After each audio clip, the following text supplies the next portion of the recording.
தமிழன் தாழ்ந்தால் நாங்கள் விட்டுக் கொடுப்போம், தமிழன் வாழ்ந்தால் நாங்கள் விட்டுக் கொடுப்போம். வரலாற்றிலே எந்த ஆதாரமும் இல்லாத புராணங்களை வரலாறு என்று புரட்ட கதைகளை கூறி மக்களை நம்ப வைத்துக் கொண்டிருக்கின்ற நீங்களா ஆய்வாளர் அமர்நாத் ராமகிருஷ்ணன் அவர்கள் சமர்ப்பிக்கின்றார். 2.5 வருடங்கள் ஆகிவிட்டன, பதில் கிடையாது. ஆனால் அதற்கு பதிலாக இந்த ஒன்றிய அரசாங்கம் ஆய்வாளரை பார்த்து என்ன சொல்கின்றது? சமர்ப்பிக்கப்பட்ட உங்கள் அறிக்கையை திருத்தி சீரமைத்து தமிழன் முன்னேறி வருகின்ற இடத்தில் முட்டுக்கட்டையாக தமிழினத்தின் எதிரிதான் இருப்பான் என்று தந்தை பெரியார் சொன்னார். அந்த வழியிலே அவர்தம் கூற்றை நிறைவேற்றும் வண்ணம் இன்றைக்கு தமிழர்களின் தொன்மை நாகரிகத்தை வெளிப்படுத்துகின்ற கீழடி ஆய்வின் முடிவை மறைக்கின்ற ஒன்றிய பாஜக அரசின் முடிவை கண்டித்து மக்கள் எழுச்சி ஆர்ப்பாட்டம் என்கின்ற மிகப்பெரிய ஆர்ப்பாட்டத்தை ஒழுங்கமைவு செய்து நடத்தி கொண்டிருக்கின்ற எங்களுடைய தாய் கழகத்தின் ஆசிரியர், பழமை வைத்துக் கொண்டிருக்கின்ற தமிழர் தலைவர் ஐயா அவர்களுக்கும், வரவேற்புரை நல்கி இருக்கின்ற துணைத் தலைவர் அன்பிற்குரிய கவிஞர் ஐயா கலிப்பூங்குன்றன் அவர்களுக்கும், மேடையிலே பங்கேற்று சிறப்பித்துக் கொண்டிருக்கின்ற ஒத்த கருத்தை உடைய அனைத்து இயக்கத்தை சார்ந்த முன்னணி தலைவர்களுக்கும், கடும் வெயிலையும் பொருட்படுத்தாமல் கொள்கை ஒன்றுதான் எங்களுக்கு உறுதிமிக்க ஒரே ஒரு செயல்பாடு, அது சுட்டரிக்கும் வெயில் என்றாலும் கடும் மழை என்றாலும் கவலை இல்லை என்று எங்களுக்கெல்லாம் உற்சாகம் ஊற்றிக் கொண்டிருக்கின்ற திராவிடர் கழகத்தினுடைய தொண்டர்களுக்கும், கலந்து கொண்டிருக்கின்ற தோழமை கட்சியினுடைய தொண்டர்களுக்கும் என்னுடைய அன்பான காலை வணக்கம். வரலாறு என்பது வடக்கிலே இருந்து எழுதப்படுவது கிடையாது, அது தெற்கிலிருந்து தொடங்கி எழுதப்படுவது என்றார் பேரறிஞர் அண்ணா. தெற்கிலிருந்துதான் எதுவும் தொடங்கும், ஆனால் தொடர்ச்சியாக தெற்குதான் வஞ்சிக்கப்படுவது என்றது வியட்நாமினுடைய ஒரு மிக பிரபலமான ஒரு பழமொழி.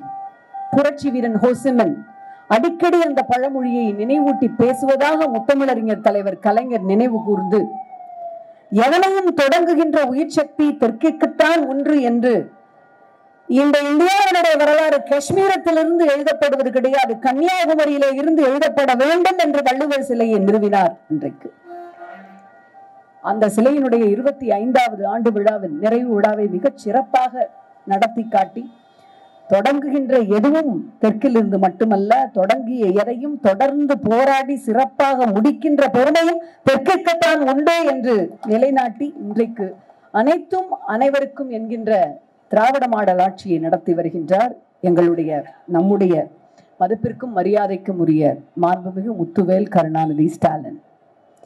இன்றைக்கு இந்த அரும்பெரும் ஆர்ப்பாட்டத்தை ஐயா அவர்கள் முன்னெடுத்திருக்கின்ற இதே தினத்திலே திராவிட முன்னேற்ற கழகத்தின் மாணவர் அணியின் சார்பில் மிகப்பெரிய கண்டன ஆர்ப்பாட்டம் மதுரையிலே அங்கே நடைபெற்றுக் கொண்டிருக்கின்றது. நம்முடைய பண்பாட்டு பகைவர்களை, நம்முடைய இன எதிரிகளை நாம் மிக நன்றாக அறிவோம், உணர்ந்திருக்கின்றோம். ஆனால் இந்த ஆர்ப்பாட்டம், இன்றைய தினத்திற்கான இந்த ஆர்ப்பாட்டம் என்பது அறிந்த உணர்ந்த அந்த எதிரிகளை, மிக மிக குறிப்பாக பாசிசத்தை தமிழகத்திலே வேறொன்ற துடிக்கின்ற RSS பாஜக அரசை மக்களிடையே தோலுரித்து காட்டுவதற்காகத்தான் இந்த எழுச்சி மிகுந்த போராட்டம்.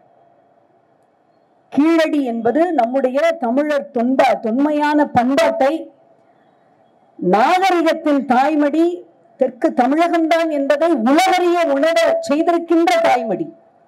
அதனை மண்மூடி மறைக்கின்ற முயற்சியிலே இறங்கி இருக்கின்ற இந்த ஒன்றிய அரசை நாம் கண்டிப்பதோடு பொதுமக்கள் அனைவரும் பங்கேற்று, எப்படி அவர்கள் ஒன்றொன்றாக இந்த உடை அணியுங்கள் என்றார்கள், இந்த உணவை சாப்பிடுங்கள் என்றார்கள், இந்த மொழியை பேசுங்கள் என்றார்கள். இன்றைக்கு இதுவல்ல வரலாறு என்பது, நாங்கள் சொல்லுவதுதான் வரலாறு. சரஸ்வதி நதி இருந்தது உண்மை, வேதகாலம் இருந்தது உண்மை, சமஸ்கிருதம் தான் ஆய்மொழி என்பது உண்மை என்று பிரித்து புரட்டுகிறார்கள். அதை நீங்கள் உணர்ந்து கொள்ள வேண்டும் என்பதற்காகத்தான் கீழடியின் தொன்மையை, பெருமையை மூடி மறைக்கின்ற அந்த பாஜக அரசை கண்டித்து மிக அருமையான தீர்மானங்களை ஆசிரியர் அவர்கள் நிறைவேற்றி இருக்கின்றார். ஐயா அவர்களுக்கு அன்பார்ந்த மனமார்ந்த நன்றியும் பாராட்டுகளும். தோழமையுடன் அன்பிற்குரிய நண்பர் தலைவர் தொல் திருமா அவர்கள் அடுத்து தமிழ்நாடு அரசு எடுக்க வேண்டிய ஒரு முக்கியமான ஒரு முடிவு குறித்தும் இதற்கான நிதியை தமிழ்நாடு அரசே ஒதுக்க வேண்டும் என்பது குறித்தும் இங்கே ஒரு கோரிக்கையாக வேண்டுகோளாக வைத்திருக்கின்றார். அதனையும் தீர்மானத்திலே இணைத்து உங்களிடையே பகிர்ந்திருக்கின்றார் ஆசிரியர் அவர்கள். தமிழன் தாழ்ந்தால் நாங்கள் விட்டுக் கொடுப்போம், தமிழன் வாழ்ந்தால் நாங்கள் விட்டுக் கொடுப்போம் என்பதை தன்னுடைய உயிர் மூச்சாக கொண்டு ஆட்சி நடத்தி கொண்டிருக்கின்ற மாண்புமிகு முதலமைச்சர் அவர்கள் 2019 இருந்து தொடர்ச்சியாக கீழடி குறித்து அந்த அறிக்கைகளை ஏன் ஒன்றிய அரசாங்கம் வெளியிட மறுக்கின்றது? ஏன் ஆய்வை எடுத்துவிட்டு கைவிடுகின்றது? தொடர்ச்சியாக அதனை தமிழ்நாடு அரசாங்கம் மட்டும்தான் முன்னெடுக்க வேண்டுமா? ஏற்கனவே சமர்ப்பிக்கப்பட்ட அறிக்கைகளை வெளியிடுக என்று தொடர்ச்சியான போராட்டத்தை 19 இருந்து எடுத்து வருகின்றார். இந்த கணம் வரை அதில் கொஞ்சமும் தொய்வில்லாமல் எடுத்து வருகின்றார். நிச்சயமாக உங்களுடைய கோரிக்கையும் அவருடைய கவனத்திற்கு சென்று அதிலே மிகச் சரியான ஒரு முடிவை எடுப்பார். மக்களுடைய எழுச்சி மிகுந்த போராட்டமாக அதனை மாற்ற வேண்டும் என்பதற்காகத்தான் இந்த முனைப்பு இங்கே செயல்படப்படுகின்றது என்பதை அவர் மிக நன்றாக அறிவார். கீழடியிலே 16ஆம் ஆண்டு 1ஆம் 2ஆம் 3ஆம் கட்ட ஆய்வுகளை ஒன்றிய அரசாங்கம் நடத்துகின்றது. 6லிருந்து 9ஆம் கட்ட அகழாய்வுகளை தமிழ்நாடு அரசாங்கம் நடத்துகின்றது. அந்த 1ஆம் 3ஆம் கட்ட அகழாய்வுகளை ஒன்றிய அரசாங்கம் வெளியிடவில்லை. வெளியிடுங்கள் என்று உயர்நீதிமன்றத்திலே சென்று மதுரை கிளையிலே வழக்கு பதியப்பட்ட பொழுது, அந்த வழக்கு விசாரணைக்கு வந்த பொழுது ஒன்றிய அரசாங்கம் என்ன சொல்கிறது? இன்னும் 9 மாதங்களில் நாங்கள் அதனை வெளியிடுவோம் என்கின்றது. 16 மாதங்கள் ஆகியும் அதனை வெளியிடவில்லை. இந்த நிலையில் நம்முடைய அகழாய்வுத்துறையினுடைய மிக விரிவான அறிக்கையை நண்பர் சொன்னதை போல 982 பக்க அறிக்கையை ஆய்வாளர் அமர்நாத் ராமகிருஷ்ணன் அவர்கள் சமர்ப்பிக்கின்றார். 2.5 வருடங்கள் ஆகிவிட்டன, பதில் கிடையாது. ஆனால் அதற்கு பதிலாக இந்த ஒன்றிய அரசாங்கம் ஆய்வாளரை பார்த்து என்ன சொல்கின்றது? சமர்ப்பிக்கப்பட்ட உங்கள் அறிக்கையை திருத்தி சீரமைத்து அதனை நம்பகத்தன்மையோடு within quotes, யார் நம்முடைய நம்பகத்தன்மையை தீர்மானிப்பது? வரலாற்றிலே எந்த ஆதாரமும் இல்லாத புராணங்களை வரலாறு என்று புரட்ட கதைகளை கூறி மக்களை நம்ப வைத்துக் கொண்டிருக்கின்ற நீங்களா எங்களிடம் நம்பகத்தன்மை குறித்து கேள்வி கேட்பது? உலக மக்களுக்கு நாகரிகம் கற்றுத்தந்தவர்கள் தமிழர்கள். முதலில் உழவு தொழிலையும் கடல் வாழ்வையும் முன்னெடுத்தவர்கள் தமிழர்கள். முதலில் வீதி அமைப்பு, வீடமைப்பு, நகர அமைப்பு, நாடமைப்பு இவற்றை கண்டவர்கள் தமிழர்கள். முதலில் சட்டக்கூறுகளும் கலைகளும் பிற ஆட்சி கூறுகளும் முதலில் நாகரிக சமுதாயம் வாழ்ந்தது என்பதற்கான அடையாளங்களையும் உடையவர்கள் தமிழர்கள். வியன்னாவிலே இருக்கின்ற அருங்காட்சியகத்தில் சுமார் 1500 ஆண்டுகளுக்கு முன்பாக நடந்த தமிழர் ஒருவருடைய வணிகம் குறித்த பதிவு இருப்பதாக தொல்லியல் அறிஞர்கள் சுட்டிக்காட்டி இருக்கிறார். கொசேனர் என்கின்ற ஜெர்மானிய அறிஞர் ஐரோப்பாவிலும் மேற்கு ஆசியாவிலும் அநேகமான இடப்பெயர்கள் தமிழ் பெயராக இருக்கின்றன என்பதை பதிவு செய்திருக்கின்றார். கடல் கொண்ட குமரி கண்டத்திலே தோன்றிய நாகரிகம்தான் தமிழர் நாகரிகம்தான் திராவிடர் நாகரிகமாக இன்றைக்கு நம்முடைய பாலகிருஷ்ணன் அவர்கள் ஆய்வின் மூலமாக நிரூபணம் செய்த சிந்துவெளியிலே இருப்பதே திராவிடர் நாகரிகம் தான் என்பது போல அது திராவிடர் நாகரிகமாக மலர்ந்து பின்னர் சுமேரிய நாகரிகமாக வளர்ந்து திரிந்தது என்பதை ஸ்பெயின் தேசத்திலே இருந்து வந்த ஹீராஸ் என்கின்ற பெருமகனார் நிறுவி இருக்கின்றார். அதனால்தான் அவர் தன்னை பெருமையாக நான் ஸ்பெயின் தேசத்திலே இருந்து வந்த திராவிடன் என்று அறிமுகப்படுத்திக் கொண்டார்.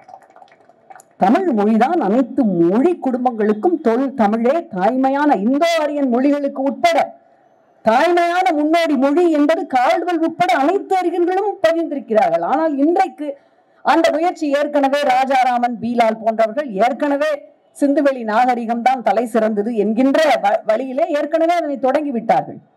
ஆனால் திராவிடர் நாகரிகம் தான் சிந்து சமவெளியுடைய நாகரிகம் என்பதை தன்னுடைய சிந்து வெளியில் முந்து தமிழ் என்கின்ற புத்தகத்தில் பூரணச்சந்திர ஜீவாவும் தி இன்டிஸ்கிரிப்ட் டிராவிடியன் என்ற புத்தகத்தில் நம்முடைய மரியாதைக்குரிய ரா மதிவாணனும் சுட்டிக்காட்டி அதிலே இருக்கின்ற அத்தனை தொல் நாகரிக எழுத்துக்களும் நம்முடைய திராவிட தமிழ் எழுத்துக்கள் என்பதை தொல்காப்பிய தரவுகளோடு நிறுவி இருக்கின்றார்கள்.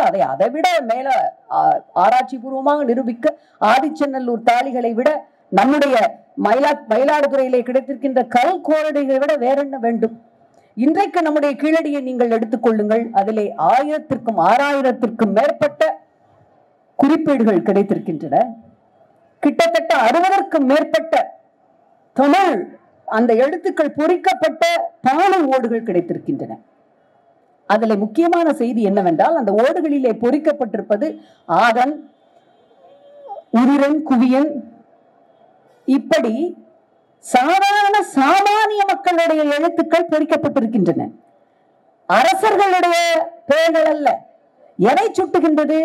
கீழடி ஆய்வுகள் அறிவியல் பூர்வமாக அந்த காலக்கணக்கின்படி 6ஆம் நூற்றாண்டின் முற்பகுதியில் வைகை நதிக்கரையில் நகர நாகரிகம் மிக்க ஒரு அந்த நாகரிகம் இருந்தது என்பதையும், அனைத்து சமூகத்தை சார்ந்தவர்களும் எழுத்தறிவு படிப்பறிவு பெற்றவர்களாக இருந்தார்கள், அது ஒரு சில சமூகத்திற்கு மட்டுமே உரிய சொத்தல்ல என்பதையும் அது சுட்டுகின்றது.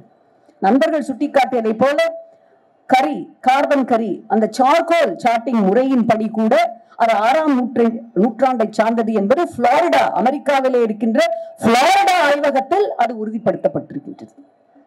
எங்களுடைய நம்பகத்தன்மை, எங்களுடைய பண்பாட்டு தொடர்ச்சி என்பது தமிழர்கள் தங்களுடைய நீண்ட நெடிய திணை கோட்பாடு என்பது இன்றைக்கு உலகத்தில் எந்த இனத்திற்கும் இல்லாத நம் இனத்திற்கே மட்டுமே உரிய தனிப்பட்ட பண்பாடு.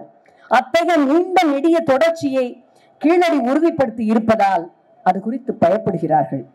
நம்முடைய மாண்புமிகு முதலமைச்சர் அவர்கள் கூடுதலாக 5 கோடியிலே இருந்து இன்றைக்கு அதனை 9 கோடி 7 கோடியாக உயர்த்தி இருக்கின்றார். மேலும் கூடுதலாக நிதி உதவி செய்து இந்த பெருமையை உலகம் உணரட்டும் அவர் கண் துஞ்ச மாட்டார். மிக முக்கியமான இன்னொரு விஷயம் என்னவென்றால், இந்த அறிக்கையை சமர்ப்பித்த ஒரே காரணத்திற்காக ஆய்வாளர் அமர்நாத் ராமகிருஷ்ணன் அவர்கள் பந்தாடப்படுகின்றார். கோவா, கவுஹாத்தி, டெல்லி, குர்கான் அனைத்திற்கும் தளராமல் அவர் உண்மையின் பக்கமே நிற்கின்றார். அவருக்கு மனமார்ந்த பாராட்டுக்கள். அவரோடு இணைந்து இந்த அறிக்கை என்பது எங்களுடைய தாய் தமிழ் மொழி, தமிழ் இனத்தின் தொன்மையான அந்த தொன்மைக்கு சான்றான அறிக்கை என்பதை நாம் நிச்சயமாக உலக உணரச் செய்வோம். தமிழ்நாடு அரசாங்கம், மிக முக்கியமாக நம்முடைய மாண்புமிகு முதலமைச்சர், இந்த பணி ஓயும் வரை நாங்கள் கண்டிப்பாக போராடுவோம் என்பதை உறுதிபட தெரிவித்திருக்கின்றார். நண்பர்களே, நிறைவாக ஒன்றே ஒன்றுதான். இது குறித்து நாடாளுமன்றத்திலே ஒரு முறை விதி எண் 377 கீழ் நான் பேசியிருக்கின்றேன். அந்த 377 கீழ் நாம் கேள்வி எழுப்பினால், பேசினால் அவர்கள் நிச்சயமாக அதற்கு பதில் தர வேண்டும். இன்று வரை வரவில்லை. சுருக்கமாக அது 6/8/22 அன்று நான் பேசியது. தமிழ்நாட்டின் இரும்பு கால அகழாய்வு தளமான மயிலாடும் பாறை, கீழடி உள்ளிட்ட இடங்களை உலக பாரம்பரிய சின்னங்களாக அறிவிக்கவும், தமிழ்நாடு தொல்லியல் துறை அகழாய்வு மேற்கொண்டுள்ள ஆதிச்சநல்லூர், சிவகலை, கீழடி, கொற்கை, மயிலாடும் பாறை, கொடுமடல் மற்றும் கங்கை கொண்ட சோழபுரம் ஆகிய 7 இடங்களுக்கு அதிக நிதி மற்றும் முதலீட்டு தேவைகளை பூர்த்தி செய்யவும் நாடாளுமன்ற விதி 377 கீழ் வலியுறுத்துகின்றேன். மேலும் தமிழ்நாட்டின் தொன்மைக்கான சான்றுகளை கருத்தில் கொண்டு தமிழ்நாட்டு அரசின் முயற்சிகளை ஆதரிக்க வேண்டும், தமிழ்நாட்டு முதல்வர் மு.க. ஸ்டாலின் அவர்களுடைய முயற்சிகளுக்கு உறுதுணையாக இருக்க வேண்டும் என்றும், பள்ளி மற்றும் பல்கலைக்கழக பாடத்திட்டங்களில் நீங்கள் திருத்துகிறீர்கள் அல்லவா, திப்பு சுல்தான் வரலாற்றிலே இப்பொழுது கிடையாது, முகலாய ஆட்சி கிடையாது, இப்பொழுது மாறாக எங்கள் தமிழ்நாட்டு வரலாற்றை அங்கே கொண்டு வாருங்கள். இந்த முக்கியத்துவத்தை வெளிப்படுத்தும் வகையில் ஆன்சைட் அருங்காட்சியகங்களை உருவாக்குங்கள். உத்தரப்பிரதேசத்திலும் குஜராத்திலும் அறிவிக்கப்பட்ட பகுதிகள் நேஷனல் ஹெரிட்டேஜ் இம்பார்ட்டன்ஸ் என்று அறிவித்திருக்கிறீர்களே, அந்த அடிப்படையிலே தமிழ்நாட்டின் இத்தகைய இடங்களையும் அறிவியுங்கள் என்று கோரிக்கை வைத்திருக்கின்றேன். இவை அனைத்தும் நமக்கு முக்கியம். ஏனென்றால் சிங்கங்கள் தங்கள் வரலாறுகளை சரியாக எழுதவில்லை என்றால் வேட்டைக்காரர்கள் எழுதியதே சரித்திரம் என்று தவறாக பதியப்பட்டுவிடும். நன்றி.